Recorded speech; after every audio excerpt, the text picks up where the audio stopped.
और इधर आपने रोटी, जूस, ढाबे का खाना, कई तरीके के जिहादों का नाम इस बीच सुना होगा। लेकिन आपको बता दें, रिपब्लिक भारत ने आपको वो भी दिखाया था कि किस तरीके से जूस में यूरिन मिलाया गया था। लेकिन अब मुख्यमंत्री योगी आदित्यनाथ ने इसका संज्ञान लिया है और गोरखपुर में फ्लोटिंग रेस्टोरेंट का उद्घाटन करते हुए उन्होंने क्या कुछ कहा है, दिखाएंगे आप। बिल्कुल, आपको एक रिपोर्ट के जरिए दिखाते हैं कि कैसे सीएम योगी आदित्यनाथ ने कहा कि ना थूक की रोटी मिलेगी, ना यूरिन वाला जूस मिलेगा। अब इस पर सख्ती से कदम उठाया जाएगा। देखिए रिपोर्ट।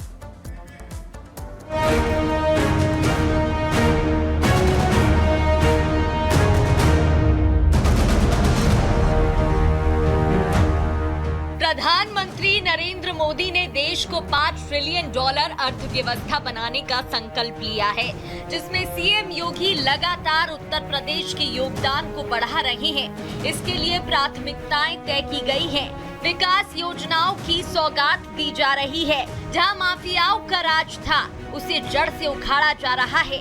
आज से 7 साल पहले और अब के उत्तर प्रदेश में कई बदलाव देखने को मिल रहे हैं। सीएम योगी आज तूफानी दौरे पर रहे, जहां उन्होंने अयोध्या को 1000 करोड़ की सौगात दी। वहीं गोरखपुर पहुंचकर फ्लोटिंग रेस्टोरेंट का उद्घाटन किया। सीएम योगी ने गोरखपुर के रामगढ़ ताल में बने फ्लोटिंग रेस्टोरेंट को जनता के लिए समर्पित कर दिया। फ्लोटिंग रेस्टोरेंट की बखान करते वक्त सीएम योगी ने हापुड़ के जूस और थूक वाली रोटी पर चुटकी भी ली। ये आधुनिक सोच के साथ साथ विकास के प्रति और पर्यटकों को अपने प्रति आकर्षित करने के साथ साथ ढेर सारे लोगों के लिए रोजगार की सुविधा को भी आकर्षित करने का एक माध्यम बनता है। आखिर गोरखपुर के जो लोग बाहर काम करते हैं या पूर्वी उत्तर प्रदेश के जो लोग बाहर काम करते हैं, आखिर उनकी भी तो इच्छा होगी कि उन्हीं के घर में उनको सुविधा प्राप्त हो। और अच्छा है, यहाँ पे जो मिलेगा कम से कम वो हापुड़ वाला जूस तो नहीं मिलेगा ना, या थूक लगा करके वे रोटियां तो नहीं मिलेंगी, या तो शुद्ध मिलेगा जो भी मिलेगा। गोरखपुर लगातार विकास पथ पर आगे बढ़ रहा है। योगी राज में पर्यटन को बढ़ावा देने के लिए कई योजनाएं चलाई जा रही हैं। गोरखपुर के लोगों को भी वर्ल्ड क्लास सुविधा मिले, इस पर सीएम योगी का पूरा फोकस है। रामगढ़ ताल में बना ये फ्लोटिंग रेस्टोरेंट तमाम सुविधाओं से लैस है। ये फ्लोटिंग रेस्टोरेंट 3 मंजिला है, जहां एक साथ 100 से 150 लोग बैठकर लंच और डिनर कर सकते हैं। रेस्टोरेंट के उद्घाटन के समय सीएम योगी ने सांसद रवि किशन की चुटकी भी ली। परिवार के साथ अगर किसी का मन हुआ कि हम किसी झील के किनारे परिवार के साथ आज जलपान करेंगे, आज दोपहर का भोजन करेंगे या आप रात्रि का भोजन करेंगे, हो सकता है कभी सद्बुद्धि आए और रवि किशन जी ही बोले कि मैं गोरखपुर वालों को आज यहाँ पे 150 लोगों को 300 लोगों को एक साथ भोजन करवाना चाहता हूँ। भगवान करें कभी ऐसी बुद्धि आई गई तो बगल में उनका घर है तो स्वयं यहाँ लोगों को बुला करके करवा सकते हैं भोजन आराम से। तो मैं कह रहा हूं बुद्धि पे निर्भर करता है। तो किसी समय रामगढ़ ताल मृत पड़ा था, लेकिन प्रदेश में सत्ता बदली तो रामगढ़ ताल में क्रूज भी चली और फ्लोटिंग रेस्टोरेंट भी खुला। ये तस्वीर बता रही है कि प्रदेश सरकार विकास पर जोर दे रही है। जनता के विश्वास के दम पर विकास की नई तस्वीर सामने भी आ रही है। Bureau report, Republic Bharat.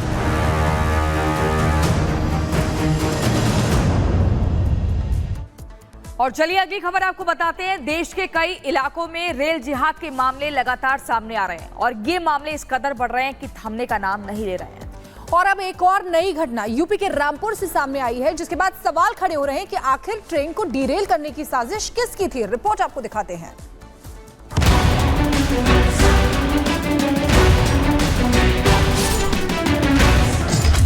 देश में नहीं थम रहा रेल जिहाद। रेल जिहाद पर एक्शन कब? ट्रेन डीरेल की साजिश किसने रची?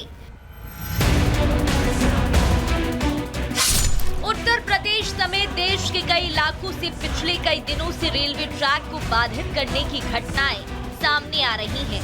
कुछ दिनों पहले कानपुर में रेलवे ट्रैक पर गैस सिलेंडर तक रखा मिला था। वहीं अब एक और मामला उत्तर प्रदेश के रामपुर से सामने आया है। यहाँ रेलवे ट्रैक पर ऐसा सामान रखा मिला जिससे हड़कंप मच गया। बता दें कि बिलासपुर और रुद्रपुर सिटी के बीच दून एक्सप्रेस को पटरी से उतारने का प्रयास किया गया। ट्रेन नंबर 12091 के लोको पायलट को ट्रैक पर 6 मीटर लंबा लोहे का खंभा दिखा। ड्राइवर ने ट्रेन रोककर ट्रैक साफ किया और फिर ट्रेन को सुरक्षित रूप से निकाला। जानकारी के मुताबिक बुधवार रात 10:18 पर ट्रेन नंबर 12091 के लोको पायलट ने रुद्रपुर सिटी के स्टेशन मास्टर को सूचना दी कि उन्हें बिलासपुर रोड और रुद्रपुर सिटी के बीच रेलवे ट्रैक पर 6 मीटर लंबा लोहे का खंभा मिला। पिछले दिनों कानपुर में रेलवे ट्रैक पर एलपीजी सिलेंडर रखा मिला था। यहाँ से गुजरने वाली कालिंदी एक्सप्रेस दुर्घटनाग्रस्त होने से बाल बाल बच गई थी। इसके बाद अजमेर में भी रेलवे ट्रैक पर सीमेंटेड ब्लॉक रख दिया गया था। वहीं उत्तर प्रदेश के गाजीपुर जिले में रेलवे ट्रैक पर लकड़ी का बड़ा टुकड़ा मिला था जो इंजन में फंस गया था। इसके चलते स्वतंत्रता संग्राम सेनानी एक्सप्रेस में तकनीकी खराब आ गई और वो करीब 2 घंटे तक खड़ी रही थी। वहीं 16 से 17 अगस्त की रात कानपुर झांसी रूट पर साबरमती एक्सप्रेस के 22 डिब्बे इंजन समेत पटरी से नीचे उतर गए थे। गनीमत रही कि इस हादसे में कोई जनहानि नहीं हुई। हादसे का शिकार हुई ट्रेन के ड्राइवर ने बताया था कि बोल्डर के इंजन से टकराने के कारण हादसा हुआ। फिलहाल इस हादसे की भी जांच चल रही है। Bureau report, Republic Bharat.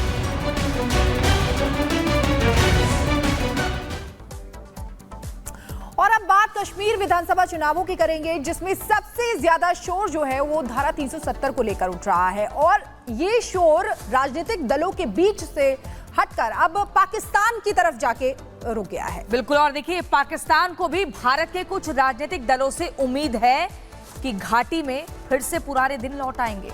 कैसे, इस रिपोर्ट में देखिए।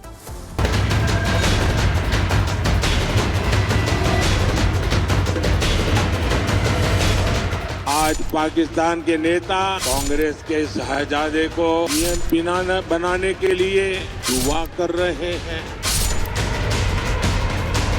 कांग्रेस कहीं पे सफलता प्राप्त कर रही है तो पाकिस्तान उससे प्रफुल्लित हो रहा है। मोदी और योगी ने यह भविष्यवाणी बहुत पहले कर दी थी कि कांग्रेस और पाकिस्तान का हाथ एक दूसरे के साथ है। कांग्रेस ना तो जीती ना पाक में पटाखे फूटे, लेकिन दोनों की हसरत फिर एक साथ उजागर हो गई है, क्योंकि जम्मू कश्मीर में कांग्रेस और नेशनल कॉन्फ्रेंस एक साथ चुनाव लड़ रहे हैं। कांग्रेस ने अपना घोषणा पत्र जारी कर दिया। फारूक अब्दुल्ला की पार्टी एनसी तो वादा कर रही है कि 370 की जम्मू कश्मीर में फिर बहाली करेंगे, और यही बात पाकिस्तान को भाने लगी है। तभी तो पाकिस्तान के रक्षा मंत्री ने इन दोनों के सुर में सुर मिला दिया है। बड़ी पोटेंट इस वक्त प्रेजेंस है वहाँ पे कांग्रेस की भी और नेशनल कांग्रेस की भी, दोनों की। तो स्टेटस अगर रिस्टोर हुआ तो काफ़ी हद तक जो एक हमारा भी बड़ा एहतजाज रहा है पिछले 4-5 साल में। सुना आपने, जो भाषा इंडी